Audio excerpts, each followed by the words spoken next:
Good morning, dear friends. This is Lady Sylvia, and today it's pretty cloudy here. It's early morning. All the animals are still asleep, and I'm trying to do a video before my cats start jumping in my lap and knocking everything over.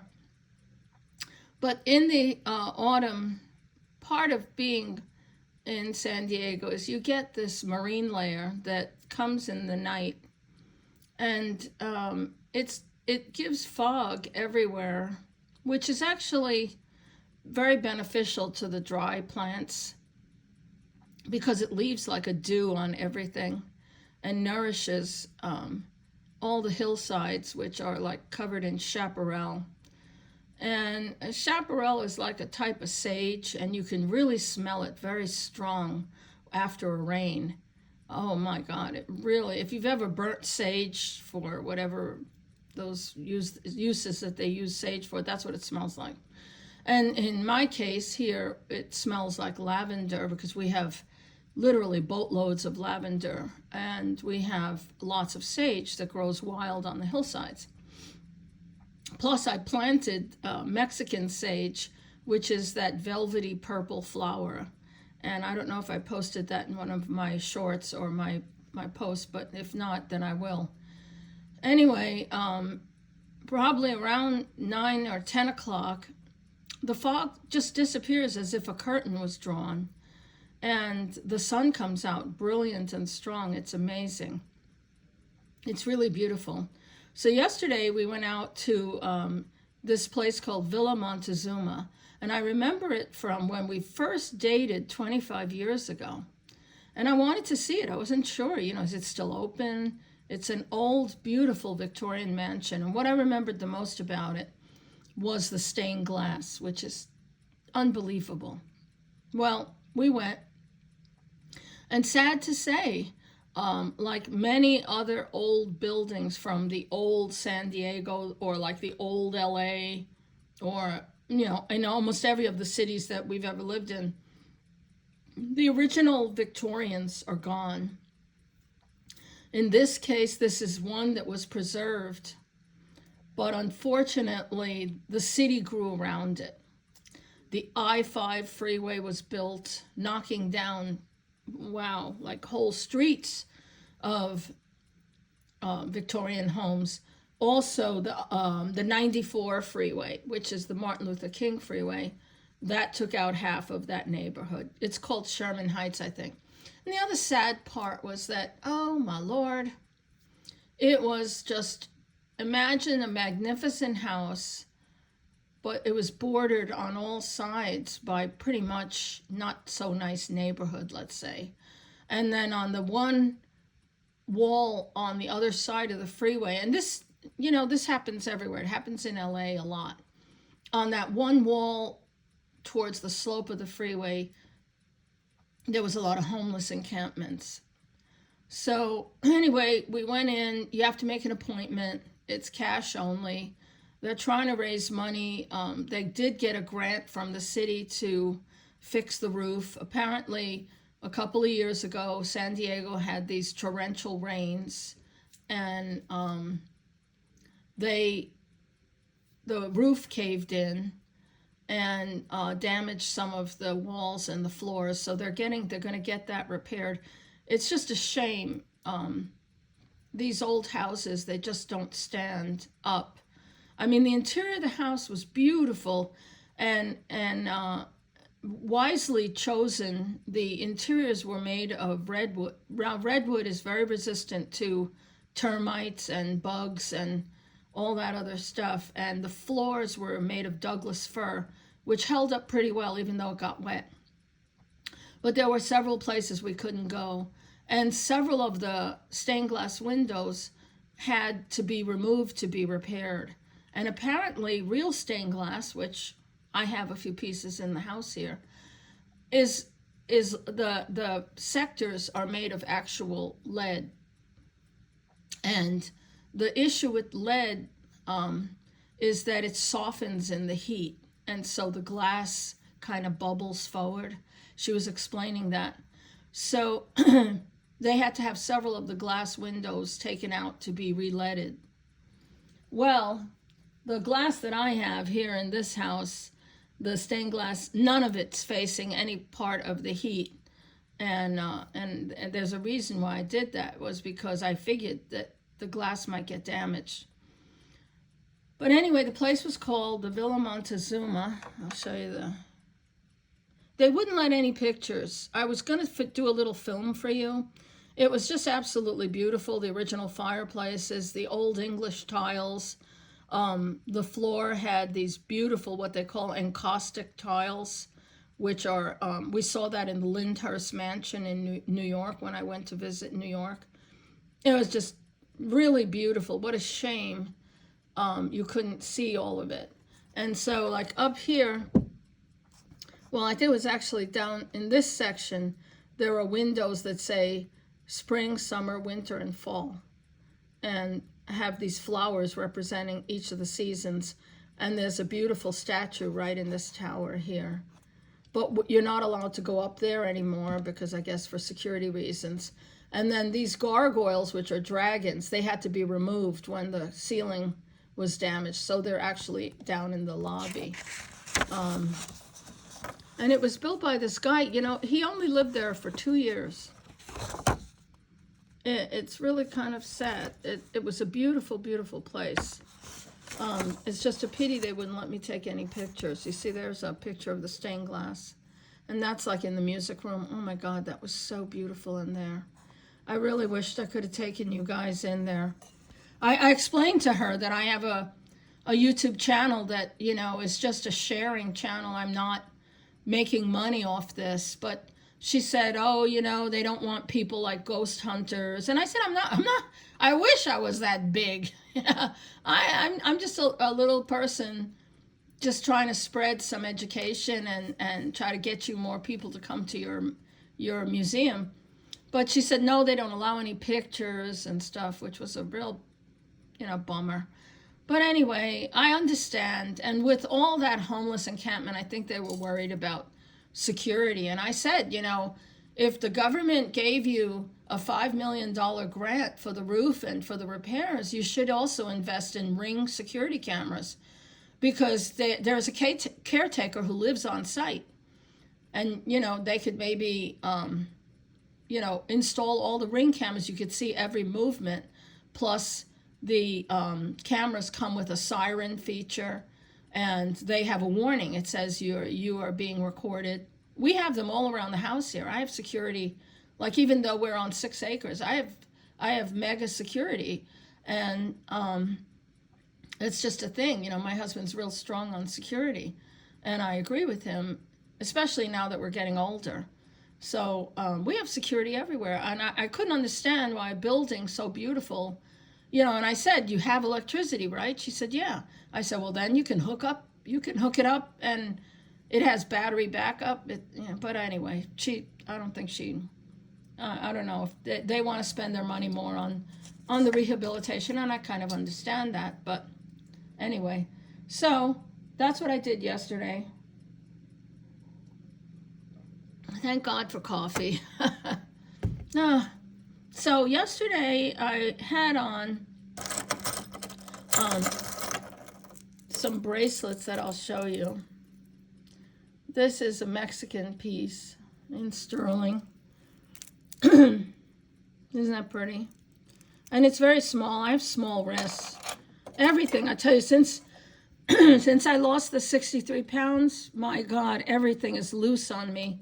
My bracelets, my rings, everything is loose. And I have to put adjusters on the backs of my rings, because, you know, these little rubber rings are adjusters to keep the rings from spinning. And I had on my sterling silver English bracelet. I love this bracelet. It's hallmarked inside. And I have a thing for buckles. I'll admit it. I do. I have a thing for buckles. I had on this beautiful, look at the sparkle. Let me turn on that light here. Hold on. Look at this sparkle. Every time I wear it, people come up to me and say, oh, that's such a beautiful piece.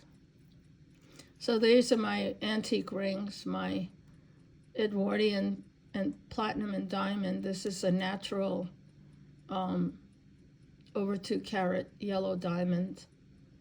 And my Art Deco ring. And this is Victorian. And I put it on today in honor of the autumn, because these are such beautiful citrines. And I love brown and rust color.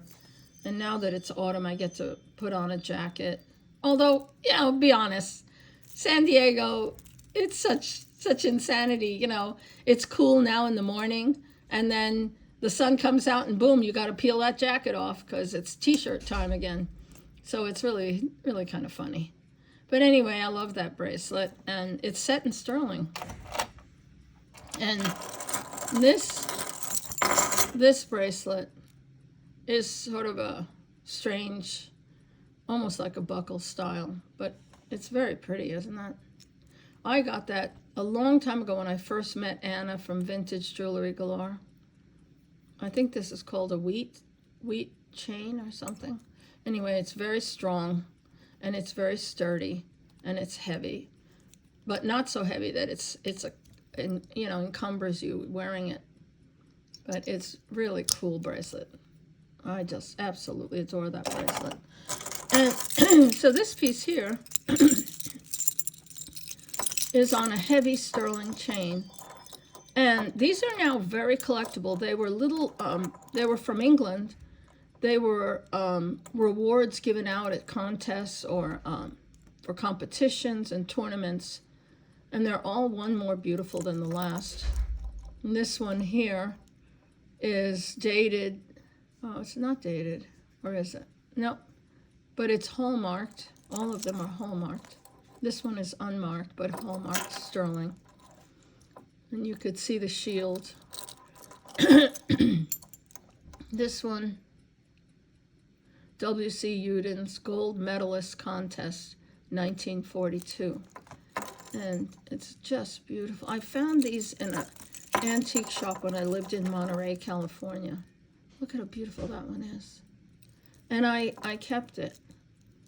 And I put them on a heavy to wear, like coin, 1920. And this one is strange. It's for a tug of war, but look how beautiful with the laurel leaves. The crown. What does it say? Is that 1945? Yep. Tug of war Intersight Champion. Ugh. And then look at this one. Again with the laurel leaves. This one, 1947, IHS Blythe Rose Bowl, 1947, James Cameron. Wow, from the Titanic? No, I don't think so. And this one, let's see. 1921 to 1922. St. Charles, R.C. W. Hall. That must have been the one who won it. Yeah, because it says W.H. in the monogram. Look at that. Anyway, these are very, very hard to find now, and they are going for a lot of money. A lot of money. And I think 75 to 100 and something each, because they are thick and they do weigh, and they're all hallmark sterling. So I put them on this chain to wear like a, you know, like you do a coin bracelet. But I may eventually sell the thing because I don't really wear this a lot. But I kept it because I think they're really beautiful. But it's quite heavy. It's really a flashy bracelet. But okay, so, and then I wanted to show you too, because I have a lot of subscribers that might be new to my channel and don't really know some of the things that I collect. And one of them is, again, buckle bracelets. I have an obsession with that. So these are, believe it or not sterling. And during the 1930s, it was very popular to use chrome.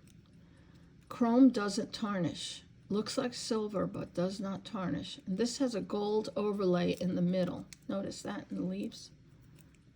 And these all open this way. And you just push it back. This is, I think, one of the first ones I ever had. And this one I got at the Ritz-Carlton in Northern California. It was, they had an estate jewelry section, and I wandered in there. And they knew it wasn't silver. This was the most expensive one I've ever bought. This was $125. Because most of these are like, well, we're talking a long time ago. I started collecting these 20 years ago. And so I never paid more than like, I don't know, $30, $40, maybe $50. But that was the most expensive one. And here's another one with gold overlay on the chrome and a yellow stone. They were all made by the same person, the same company, and the same designer. This one has sterling silver look, but the rhinestones have turned gray, but that's okay. And then this one is all, has the gold overlay on the chrome, and then has the silver buckle ends with the rhinestones. So I'll tell you about them. I wrote it down so that I would remember. So they were made by a guy named E.L. Weed, and he was the designer for J.J. White Jewelry, not the same as J.J. who makes the little brooches that you find. That's a totally different company. But they were the J.J. White Jewelry circa 1930. And the mark inside the piece is always a W inside of a triangle. And he worked on filigree bangles with rhinestones. And they're all from the 1930s. So that's why they've lasted so long and they look so good, because chrome doesn't tarnish. And I still think they're absolutely elegant. Look at them together. So I thought I'd show some of the people that haven't seen this before. So if you're on the lookout, you can spot these with elaborate filigree, beautiful flowers, and just very, very, very beautiful. So if you see those are very collectible. So anyway, and then I got in a bunch of things from my friend Anna at Vintage Jewelry Galore. And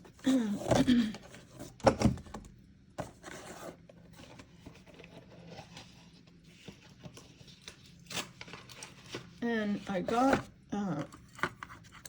bought this 2 brooches from her, and these are absolutely marvelous. And these are marked sterling by Glamour. I don't know who that is, some company from the 1940s. But they were definitely made in the 40s. It's amazing they've survived this long. Beautiful topaz looking stone.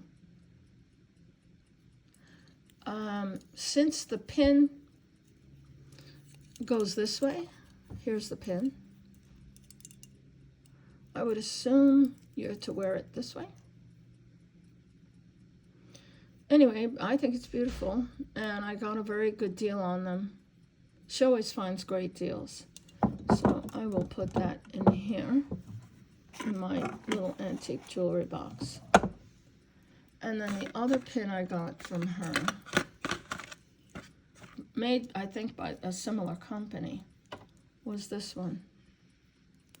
And this one is gold over, that one's rose gold over sterling. This one's gold over sterling. But look at the big stone and the depth of that stone. And it's marked sterling right there. I did wipe them down and clean them. I bought that little box at a, not a consignment, but a thrift shop. And it's fully lined. Isn't that beautiful? So I got those.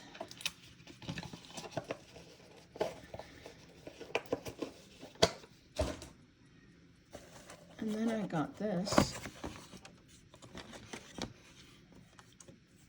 And this is an unbezeled cameo. And it's kind of sad because a lot of these cameos, they're so beautiful, but people removed the gold and sold the gold. And this type of cameo, this young lady with all the flowers in her hair, is probably Flora, the goddess of flowers. And the little tiny diamond chip and the necklace, these are always, any cameo that's enhanced with a piece of jewelry, an earring, a brooch, those are called habillé cameos. And there you can see the wire and the insertion of the little cap to put the diamond in. So I'll probably either keep this for my cameo collection or I might use it in bead embroidery, as I've done before. And then I bought this tiny cameo. This one is mounted in sterling, I believe. And it looks to me like, let me show you closer, like the goddess Nike, who's the goddess of victory, is crowning someone who's kneeling before her, perhaps a gladiator. I thought it was very beautiful. I'll put that in my cameo collection.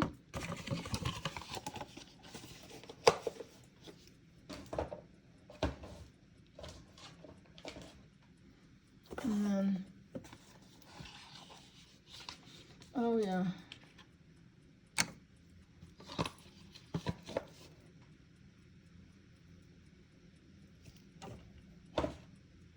I got this one, which is the god Apollo, and he races his chariot across the sky and brings the morning sunshine. He's the god of the sun. And as he races across the sky, and of course when he finishes his race across the sky, then night comes. So it's a very beautiful cameo. It is rare. I had to wait till it got marked down a bit because being unbezeled, what am I going to do with that? I mean, if it was bezeled, then I could wear it, but unbezeled, because it was still expensive, I don't know that I should bezel it, or perhaps wait till I find someone who can set it back into a pin back bezel. Because, I don't want to bezel it and then, make it into jewelry. And you know how people are, they look at stuff that's, handmade, and they don't want to pay a lot of money for it, not realizing the components used in it was, cost me money. But since it's a rare cameo, I think I will keep it in my cameo collection. So that's that one. And then here's a glass cameo. She wasn't sure what it was. It was very dirty. I had to scrub it up. Yeah, it's glass. First of all, it's heavy. It's not stone. It's glass.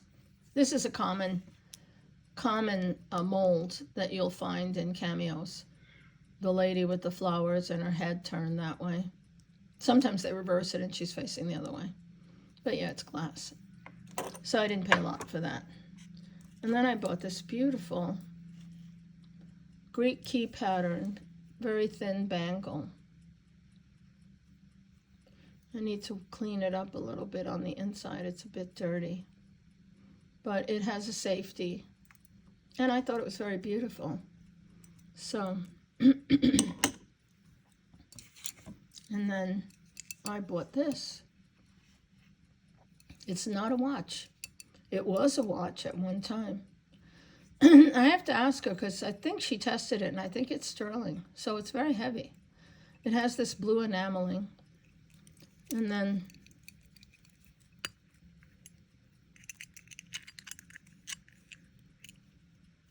There's nobody home. Somebody took the watch out, and I don't know whether they took it out because it wasn't working. Again, like I discussed the other day, that, you know, people take the watches out and put quartz inside, which makes me kind of sad. I don't want to take the guts out of anything. But this one has, if I can get it open, yeah, there it is. It has that, it says, let me read it to you inside. I gotta get, yeah, cylinder escapement, P.J. Cooper, London. So I believe this was an English watch. See, because there's the holes where the winding mechanism and the key. So it's kind of sad, but I could still use it to put, you know, little things inside and to put a photo in and wear it as a locket. So that's why I bought it.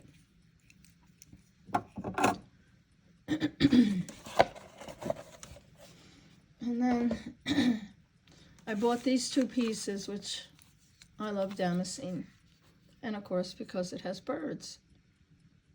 Look how beautiful.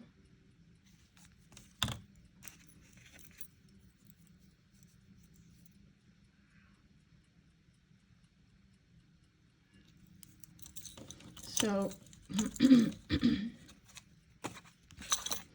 then I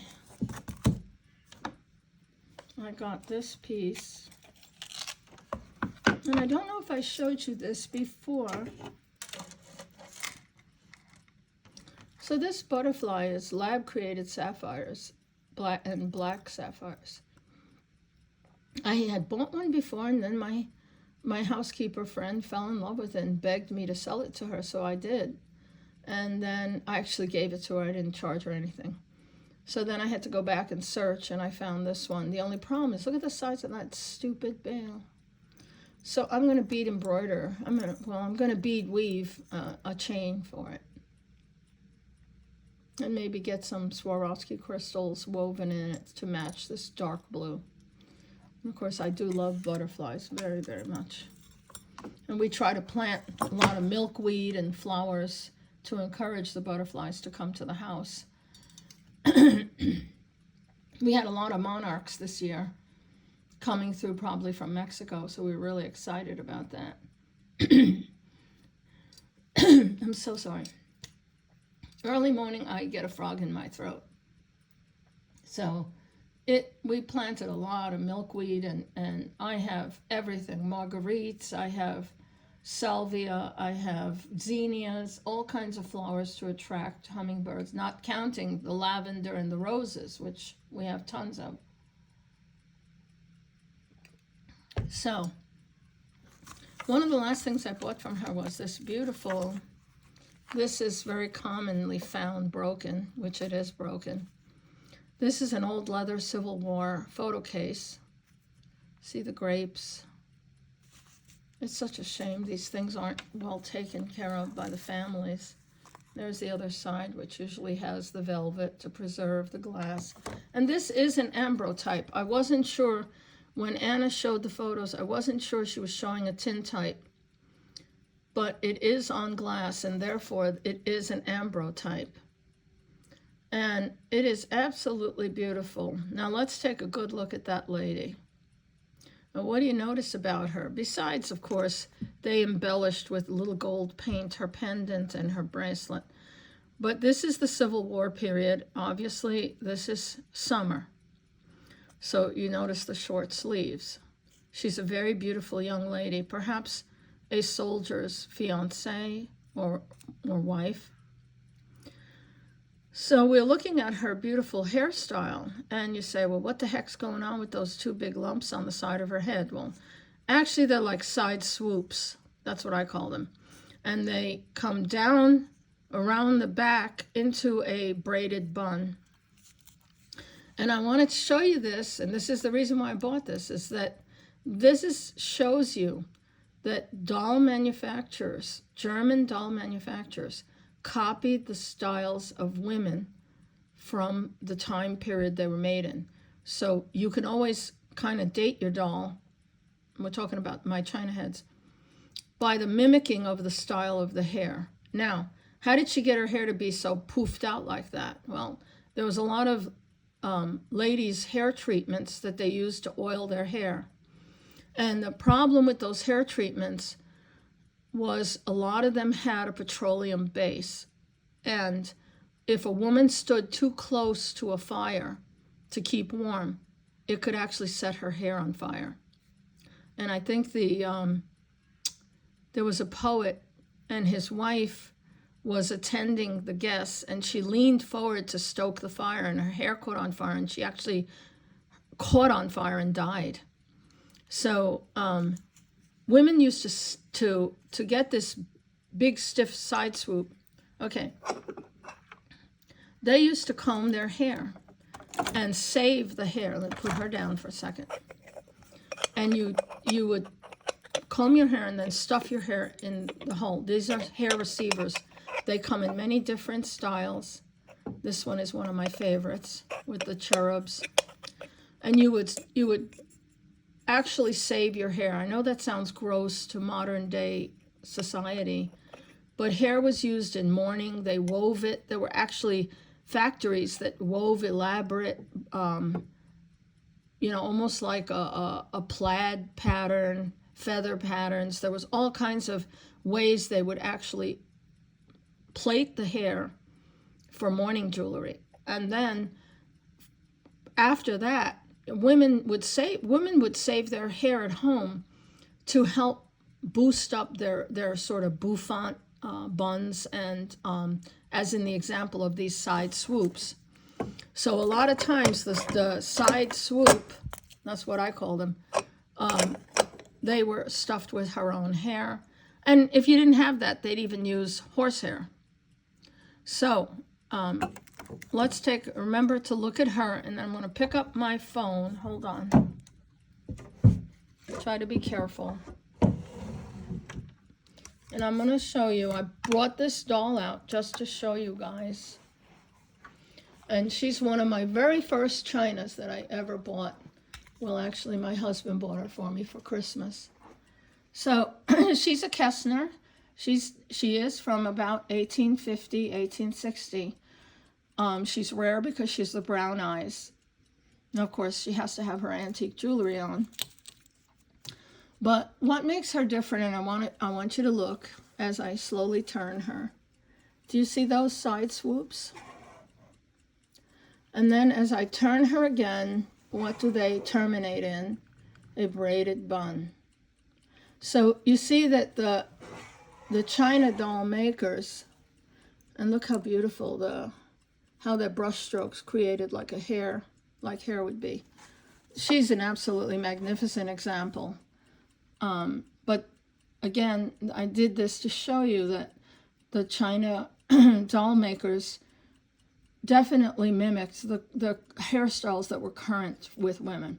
She's 28 inches tall. She does have her little China arms. And she has tiny China. Well, she has a cloth body with tiny little shoes.